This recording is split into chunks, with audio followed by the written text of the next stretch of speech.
Hi dear students, welcome to our class. In this video, we will continue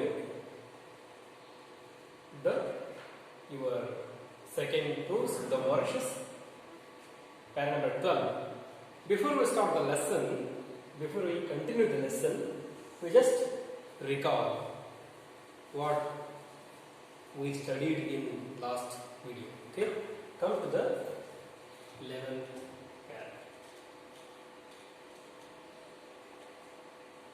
In 10th para, the author described about the specimens of the Mauritius island, like a small, looking like bonsai trees and tortoise and Aldabra variety of tortoise and extinct of dodo bird. These all he tried to give information to us. Okay. And he said the botanical garden at Pomplay houses, they kept enclosures of some few specimens, and the people of Mauritius shuddered to think of the night, the king of cyclone. They always afraid to think of cyclone, because the cyclone is very, very dangerous, because it's blow 320 km per hour. It's howling. The author used here one word is howling. It means ಅಷ್ಟು ಜೋರಾಗಿ ಶಬ್ದ ಮಾಡ್ತಾ ಬಂದು cyclone ಏನು ಮಾಡ್ತು, it churned the country for 2 days. ಅದು ಕಡ್ಗೋಲ್ ಥರ ಏನು ಮಾಡ್ತು, ಆ ದೇಶವನ್ನು ಕಟದು ಬಿಡ್ತು, ಅಂದರೆ ಕಡ್ಗೋಲ್ ಥರ ಕಡದು ಬಿಡ್ತು. ಅಲ್ಲೆಲ್ಲ ಏನಾಯ್ತು, ಸಿಕ್ಕಾಪಟ್ಟೆ ನಾಶವನ್ನು ಮಾಡ್ತು. ಹೀಗಾಗಿ they all trouble from that cyclone. ಆ ಸೈಕ್ಲೋನ್ದವರು ತೊಂದರೆಗೊಳಗಾದರು. ಓಕೆ, ಇಷ್ಟೆಲ್ಲ ನೋಡಿದ್ವಿ. ಅಲ್ಲೆಲ್ಲ ಗಿಡಗಳೆಲ್ಲ ಬಿದ್ದೋದು, ಇಷ್ಟೆಲ್ಲ ನೋಡ್ತಾ ಹೋದ್ವಿ. Let's come to the number 12. Now of course the island has recovered from the devastation, but the valley of the dead trees gives me a fair idea of the enormous violence with which cyclone had struck these people, who are actually quite used to facing the storms as they are an annual event in Mauritius. But big one come only in 15 years. The sad part of it's by the time next one is due. The memory of the previous disaster fades or nearly comes to be believed as a myth. So again, trees are planted in congested area, tall buildings come up, plate glasses, picture windows were fixed and rooftops were put up with an eye on elegance. But sure enough, at the end of the 15-year period, the king cyclone appears promptly on the horizon of surprise the people of Mauritius.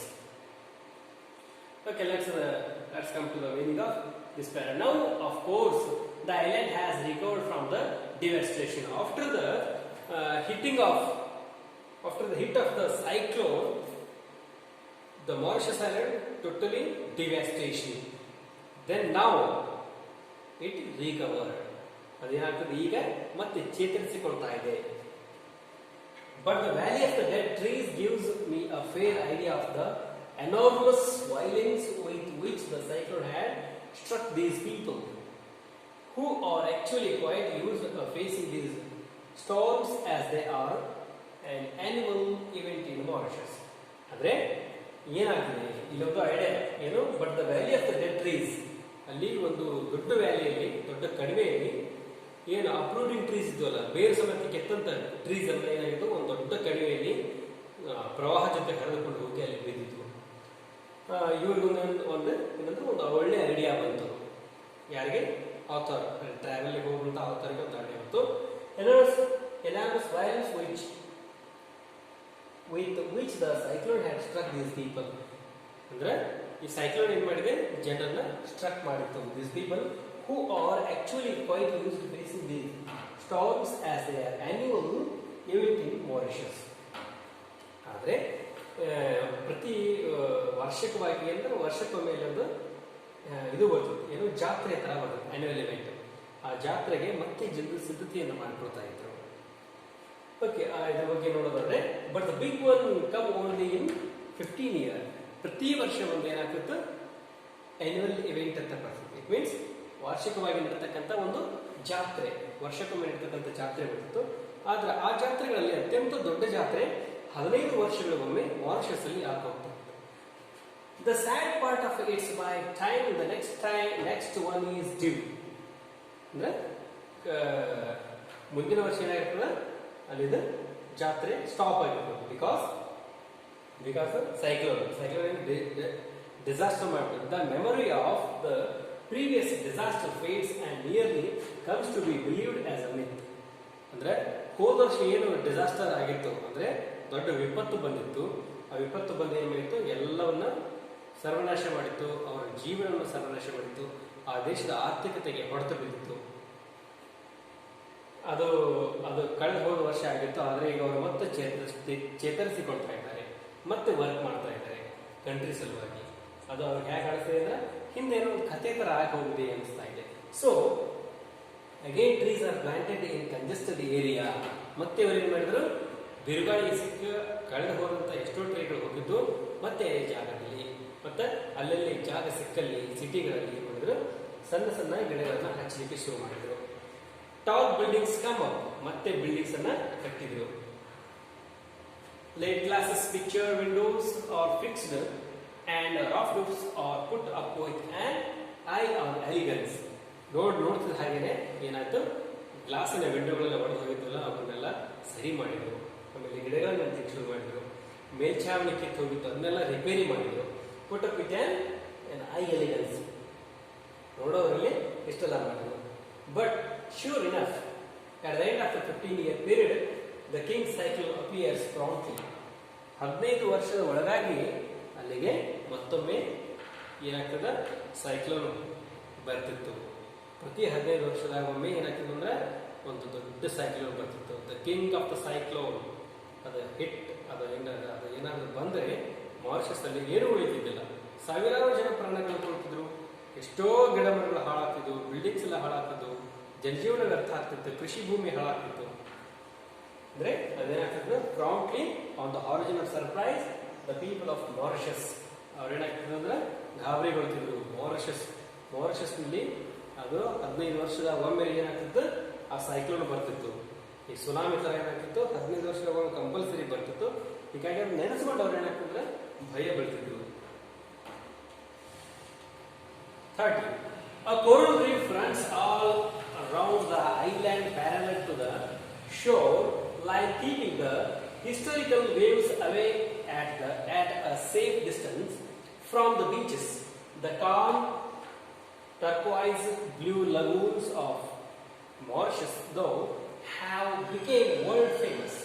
They are still and calm like lotus ponds and are a delight to those who like water sports such as scuba diving, swimming, surf riding, speedboat racing and yachting.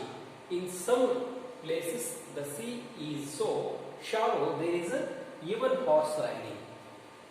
Let's come to the 13th. A coral reef runs all around the island parallel to the shore line, keeping the historical waves away at a safe distance from the beaches. ಇಲ್ಲಿ ಏನಾಗ್ತದೆ, beach coral reefs ಅಂದ್ರೆ ಹವಳದ ದಿಬ್ಬಗಳು. ಹಾಗೆ coral reefs ಹೇಗಿತ್ತು ಅಂದ್ರೆ ಅವು ಸಮುದ್ರದ ಬೀಚಿನ ಉಂಟ ಏನಾದ್ರು ಸಮುದ್ರದಲ್ಲಿ ಬೆಳೀತಾ ಹೋಗಿತ್ತು. ಅವು ನೋಡ್ಲಿಕ್ಕೆ ಕಲರ್ ಇರ್ತದೆ, ನೋಡ್ಲಿಕ್ಕೆ ಬಹಳ ಸುಂದರವಾಗಿರ್ತವು. ಅಲ್ಲೇನಾಗ್ತದೆ ಅಂದ್ರೆ ಸಮುದ್ರದ ಅಲೆಗಳು ಅವುಗಳನ್ನ ದಿಬ್ಬಗಳು ಅಂದ್ರೆ ಬೀಚಿನ ಸ್ವಲ್ಪ ದೂರದಲ್ಲಿ ಇದ್ದು, ಎಷ್ಟು ದೂರ ಇದ್ದು ಅಂದ್ರೆ ಬೀಚಿನ ಉಂಟ ಬಹಳ ದೂರದವರೆಗೆ, ಅಂದ್ರೆ ಬೀಚಿನ ಸೈಡ್ ನಡೀತಾ ಹೋಗ್ತೇವಲ್ಲ ಹಾಗೆ ಅವು ಏನಾಗ್ತವೆ ಅಂದ್ರೆ ಅಲ್ಲಿ ಸಾಕಷ್ಟು ಇಟ್ಟು ನೋಡ್ಲಿಕ್ಕೆ ಬಹಳ ಸುಂದರವಾಗಿ ಕಾಣಿಸ್ತು. Safe distance from the beaches. The calm turquoise blue lagoons ಅಂದ್ರೆ ಲಗೂನ್ಸ್ ಅಂದ್ರೆ ಈಗ ಸಣ್ಣ ಸಣ್ಣ ಸರೋವರಗಳು, ಚಿಕ್ಕ ಚಿಕ್ಕ ಒಂದಿಷ್ಟು ಕೊಳಗಳು. ಅಲ್ಲೇನಾಗ್ತದೆ, ಕೆಳಗಿನ ಏನು ತಳ ಇರ್ತಲ್ಲ ಅದು ಬ್ಲೂ ಆಗಿ ಕಾಣಿಸ್ತಾ ಇರ್ತದೆ. ಅಷ್ಟು ಸುಂದರವಾದಂತಹ ಲಗೂನ್ಸು. ಅಲ್ಲೇನಾಗ್ತದೆ, ಕೆಳಗಿನ ಎಲ್ಲ ಹರಳುಗಳು, ಆಮೇಲೆ ಪಕ್ಷಿಗಳು ಎಲ್ಲ ಕಾಣಿಸ್ತಿರ್ತಾವೆ. ಅಂದ್ರೆ ಆ ಸಮುದ್ರದಲ್ಲಿ ಇರ್ತಕ್ಕಂಥ ಹವಳಗಳು, ಮುತ್ತುಗಳು ಎಲ್ಲ ಕಾಣಿಸ್ತಿರ್ತಾವೆ. ಅದಕ್ಕೆ ಅವ್ರು ನೋಡ್ಲಿಕ್ಕೆ ಸಾಕಷ್ಟು ಪ್ರವಾಸಿಗರು ಆ ಜಾಗಕ್ಕೆ ಹೋಗ್ತಾರೆ. ಅಂದ್ರೆ they are very famous in turquoise blue lagoons. Mauritius ಅಲ್ಲಿ ನೀವೇನಾದ್ರೂ ಮಾರಿಷಸ್ಗೆ ಹೋದ್ರೆ ಟರ್ಕ್ವೈಸ್ ಬ್ಲೂ ಲಗೂನ್ಸ್ ನ ನೋಡದೆ ಬರಬೇಡಿ. ಯಾಕಂದ್ರೆ ಬಹಳ ಅದ್ಭುತವಾಗಿ ಇದ್ದಂತಹ ಸರೋವರಗಳು ಹೇಗಿರ್ತಾವಂದ್ರೆ ಬ್ಲೂ ಕಲರ್ ಇರ್ತಾವೆ. ದಸ್ ಹ್ಯಾವ್ ಬಿಕೇಮ್ ವರ್ಲ್ಡ್ ಫೇಮಸ್. ಅವು ಎಷ್ಟು ಫೇಮಸ್ ಇದೆ, world famous. They are still and com like lotus Pond's and are a delight to those who like water sports such as scuba diving, swimming, surf riding, speedboat racing. ಅವ್ರು ನೋಡ್ಲಿಕ್ಕೆ ಹಾಗೆ ನೋಡಿದ್ರೆ ಕಮಲದ ಹೂವಿನ ಸರೋವರಗಳಂತೆ ಬಹಳ ಶಾಂತವಾಗಿವೆ. ಮತ್ತು ನೀವು ಅಲ್ಲಿ ಹೋದಾಗ ಏನಾದ್ರು ವಾಟರ್ ಸ್ಪೋರ್ಟ್ಸ್ ಇದೆ, ಯಾವ್ದಾದ್ರೆ ಸ್ಕ್ಯೂಬಾ ಡೈವಿಂಗ್ ಇರ್ಬೋದು, ಅಂದ್ರೆ ಸಮುದ್ರದ ನೀರಿನಲ್ಲಿ ಆಕ್ಸಿಜನ್ ಹಾಕೊಂಡು ಸಮುದ್ರ ತಳಗಳಲ್ಲಿ ನೋಡ್ಕೊಂಡು ಬರೋದು, ಆಮೇಲೆ ಸ್ವಿಮ್ಮಿಂಗ್ ಮಾಡೋದು, ಸರ್ಫ್ ರೈಡಿಂಗ್ ಅಂದ್ರೆ ಅಲೆಗಳ ಮೇಲೆ ರೈಡಿಂಗ್ ಮಾಡೋದು, ಸ್ಪೀಡ್ ಬೋಟ್ ರೇಸಿಂಗ್, ಬೋಟ್ ನಲ್ಲಿ ಸ್ಪೀಡ್ ಆಗಿ ಆಚಿಂಗ್, ಅದು ಒಂದು ಸಮುದ್ರದಲ್ಲಿ ಆಡ್ತಕ್ಕಂಥ ಒಂದು game. In some places the sea also shallow, there is even horse riding. Shallow ಅಂದ್ರೆ ಆಳವಿಲ್ಲದ್ದು, ಅಷ್ಟು ಆಳಿಲ್ಲ. ಕೆಲವೊಂದು ಕಡೆ ಏನಿದೆ ಅಂದ್ರೆ ಮಾರಿಷಸ್ನ ಸಮುದ್ರಗಳಲ್ಲಿ ಬಹಳ ಆಳವಾಗಿಲ್ಲ. ಹೌದು, ಅಲ್ಲಿ ಏನ್ ಮಾಡಬಹುದು, ನಾವು ಕುದುರೆ ಕೂಡ ರೈಡಿಂಗ್ ಮಾಡಬಹುದು. ಅಷ್ಟು ಆಳವಿಲ್ಲದ ಎಷ್ಟೋ ಜಾಗಗಳಿವೆ.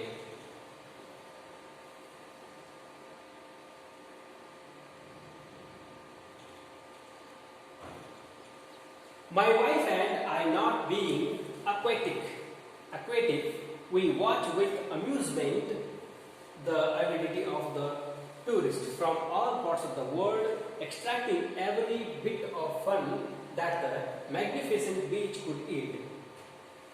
ಅಂದ್ರೆ ಇಲ್ಲಿ ಅವರ ಹೆಂಡತಿ ಮತ್ತು ಆರ್ಕೆ ಲಕ್ಷ್ಮಣ್ ಅವರು ಮತ್ತು ಅವ್ರ ಹೆಂಡತಿ, ಅಂದ್ರೆ ಇಲ್ಲಿ ಆಥರ್ ಮತ್ತು ಅವ್ರ ಹೆಂಡತಿ ಅಲ್ಲಿ ಹೋಗಿದ್ರು. I not being aquatic. Aquatic ಅಂದ್ರೆ ಇದು ಏನೋ ಜಲವಾಸಿ. ನಾವು ಹೇಗಿರ್ತೀವಿ ಅಂದ್ರೆ ಅಲ್ಲಿ ಹೋಗಿ ನಾವು ನೀರಿನಲ್ಲಿರ್ತಕ್ಕಂಥ ಪ್ರಾಣಿಗಳೇನೋ ಅನ್ನುವಂಗೆ ಆಗಿರ್ತೀವಿ. We watch the amusement the avidity of the tourist from all parts of the world.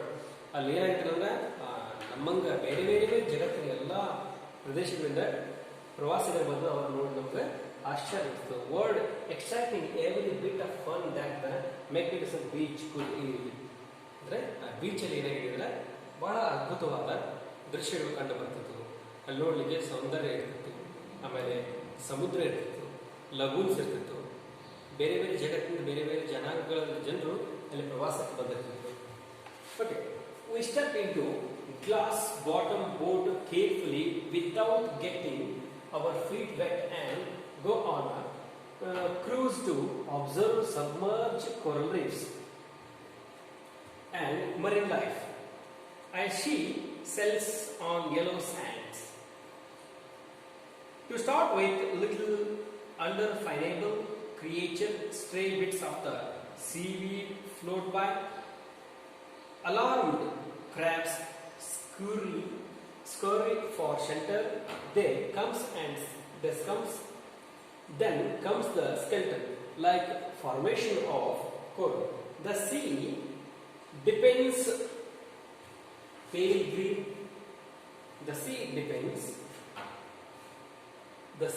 deepens pale green bushes, smiling white blobs, big as pumpkins, lobsters, slithering snaky forms. ಅಂದ್ರೆ ಇಲ್ಲಿ ಪ್ರಾಣಿಗಳ ಬಗ್ಗೆ ಹೇಳ್ತಾ ಹೋಗ್ತಾರೆ. ಅಂದ್ರೆ ಇಲ್ಲಿ ಏನ್ ಮಾಡಿದ್ರು ಆರ್ಕೆನಾರವರು ಮುಂದೆ, we step into a glass bottom boat carefully without getting our feet wet and go on the cruise to observe submerged coral reefs and marine life. ಅವ್ರು ಏನ್ ಮಾಡಿದ್ರು ಅಂದ್ರೆ ಆರ್ಕೆ ನಾರಾಯಣ ಅವರು ಮತ್ತು ಅವರ ಪತ್ನಿ ಇಬ್ರು ಕೂಡಿ ಒಂದು ಹಡಗಿನಲ್ಲಿ ಹೊರಟರು. ಆ ಹಡಗು ಹೇಗಿತ್ತಂದ್ರೆ ಹಡಗಿನ ತಳ ಗ್ಲಾಸಿಂದ ಮಾಡಲ್ಪಟ್ಟಿತ್ತು. ಆ ಗ್ಲಾಸ್ನಿಂದ ಕೆಳಗೆ ನೋಡಿದ್ರೆ ಸಮುದ್ರದ ತಳ ನಮಗೆಲ್ಲ ಕಾಣಿಸ್ತಿತ್ತು. ಆದ್ರೆ ನೀರಿನಲ್ಲೇ ಇದೇ ಅನಿಸ್ತಿತ್ತು. ಆದ್ರೆ ಕಾಲುಗಳು ಏನಾಗ್ತಿರ್ಲಿಲ್ಲ, ಒದ್ದೆ ಆಗ್ತಿರ್ಲಿಲ್ಲ. ಅವ್ರೇನ್ ಮಾಡಿದ್ರು, ಸಮುದ್ರ ತಳದಲ್ಲಿರ್ತಕ್ಕಂಥ ಜಲಜೀವಿಗಳನ್ನು ನೋಡಲಿಕ್ಕೆ ಹೋದ್ರು. ಐ ಸಿ ಶೀ ಶೆಲ್ಸ್ ಹಳದಿಯಾದ ಒಂದು ಉಸ್ಕಿನ ಮೇಲೆ ಅವರೇನು ನೋಡಿದ್ರು, ಶೆಲ್ಸ್ ಅನ್ನು ನೋಡಿದ್ರು, ಅಂದ್ರೆ ಚಿಪ್ಪುಗಳನ್ನು ನೋಡಿದ್ರು. To sort way little undefinable creatures, ಅಲ್ಲಿ ಏನಾಗಿದೆ ಅಂದ್ರೆ ವಿಚಿತ್ರವಾದ ಜೀವಿಗಳನ್ನ ನೋಡ್ತಾ ಹೋದ್ರು. Stray bit of sea wood float by, sea weeds ಅಂತ ಕರೀತಾರೆ. ಸೀ ವೀಡ್ಸ್, ಸ್ಟ್ರೇ ಬಿಟ್ಸ್ ಅಂದ್ರೆ ಅವು ಅಲ್ಲಿ ಸಮುದ್ರ ಕಳೆಗಳು ಅಂತ ಕರೀತಾರೆ. ಸಮುದ್ರ ಕಳೆಗಳು ತೇಲಾಡ್ಕೊಂಡು ಬೆಳೀತಿರ್ತಾವೆ. Along the crabs ಸ್ಕೂರಿ for shelter, ಏಡಿಗಳು ಏನ್ ಮಾಡ್ತದೆ ಅಂದ್ರೆ ಅವು ತಮ್ಮ ಇವರು ಹೋದ್ಗಳು ಏನ್ ಮಾಡಿದ್ರು, ಕಲ್ಲುಗಳಲ್ಲಿ ಅವಿತುಕೊಳ್ಳಿಕ್ಕೆ ಓಡಾಡ್ತಿದ್ವು. ದೆನ್ ಕಮ್ಸ್ ದ ಸ್ಕೆಲ್ಟನ್, ಅವು ಏನ್ ಮಾಡ್ತಿದ್ವು, ಆ ಚಿಪ್ಪಿನಲ್ಲಿ ಹೋಗಿ ಅವಿತುಕೊಳ್ತಿದ್ವು. Like a formation of coral, ಅದು ಹೇಗಿರ್ತಂದ್ರೆ ಒಂದು ಹವಳದಿಂದ ಮಾಡಿದಂಥ ಶಂಕ ತರ ಆಗಿತ್ತು. ಆ ಶಂಕದಲ್ಲಿ ಹೋಗಿ ಅವಿತುಕೊಳ್ತಿದ್ವು. ದ ಸಿ ಡೀಪೆನ್ಸ್, ಸಮುದ್ರದ ಆಳದಲ್ಲಿ ನೋಡ್ತಾ ಹೋದಾಗೆ ಪೇಲ್ ಗ್ರೀನ್ ಬ್ಲೂವಿಶ್, ಅಲ್ಲಿ ತಿಳಿ ನೀಲಿ ಅಂತ ಬ್ಲೂವಿಶ್ ಒಂದಿಷ್ಟು ವಸ್ತುಗಳು ಕಾಣಲಿಕ್ಕೆ ಶುರು ಮಾಡಿದ್ವು. ಸ್ಲಿಮ್ಮಿ ವೈಟ್ ಬ್ಲಾಬ್ಸ್ ಬಿಗ್ ಆಸ್ ಪಂಕಿನ್ಸ್, ಅಲ್ಲಿ ವೈಟ್ ಆದಂತಹ ಏನು ಕಾಣಿಸಿದ್ರು, ಅಲ್ಲಿ ಒಂದಿಷ್ಟು ಸಮುದ್ರದ ಹೊರಗಿಂದ ಬರ್ತಕ್ಕಂಥ ನೀರಿನ ಗುಳ್ಳಿಗಳು ಕಾಣಿಸ್ತಿತ್ತು. ಬ್ಲಾಬ್ಸ್ ಎಲ್ಲ ಕಾಣಿಸ್ತಾ ಇತ್ತು ಅಲ್ಲಿ. ಬ್ಲಾಬ್ಸ್, ಸ್ಲಿಮ್ಮಿ ವೈಟ್ ಬ್ಲಾಬ್ಸ್ ಅಂದ್ರೆ ಅದೊಂದು ಜೆಲ್ಲಿ ಆನಿಮಲ್. ಈಗ ಜೆಲ್ಲಿ ಫಿಶ್ ನೋಡ್ತಿರಲ್ಲ ಅಂಥದ್ದು. ಬ್ಲಾಬ್ಸ್ ಅಂದ್ರೆ ಜೆಲ್ಲಿ ಫಿಶ್. ಈಗ ನೀವು ಡಿಸ್ಕವರಿ ಚಾನಲ್ ನೋಡಿರ್ತೀರಿ. Slimy white blobs big as a pumpkin ಅಂದ್ರೆ ಒಂದು ಕುಂಬಳಕಾಯಿ ಗಾತ್ರದಲ್ಲಿ ಏನಿರ್ತದೆ ಮೀನುಗಳಿರುತ್ತೆ, ಅವುಗಳನ್ನು ನೋಡಿದ್ರು. ಲಾಬ್ಸ್ಟರ್, ಇದು ಒಂದು ಸಮುದ್ರ ಜೀವಿ. ಸ್ಲಿಥರಿಂಗ್ ಸ್ನೇಕಿ ಫಾರ್ಮ್ಸ್, ಮತ್ತಲ್ಲಿ ಏನಾಗುತ್ತೆ ಅಂದ್ರೆ ಒಂದಿಷ್ಟು ಕ್ರೀಪರ್. ಸ್ಲಿಥರಿಂಗ್ ಅಂದ್ರೆ ನೆಲಕ್ಕೆ ಹಚ್ಚಿ ನಡೀತಕ್ಕಂಥ ಪ್ರಾಣಿಗಳು. ಅವು ಹಾವಿಡ್ತಾ ಇರ್ತಕ್ಕಂಥ ಕೆಲವು ಪ್ರಾಣಿಗಳು, ವಿಚಿತ್ರವಾದ ಪ್ರಾಣಿಗಳನ್ನ ಅವ್ರು ನೋಡಿದೀವಿ ಅಂತ ಹೇಳ್ತಾ ಹೋಗ್ತಿದ್ದಾರೆ. ಓಕೆ, ಈ ವಿಡಿಯೋದಲ್ಲೇ ಇಷ್ಟು ನೋಡ್ಕೊಂಡು ಇನ್ನು ಮುಂದಿನ ವಿಡಿಯೋದಲ್ಲಿ 14ನೇ ಪ್ಯಾರಾದಿಂದ ನಾವು continue. Okay, thanks for watching, keep watching.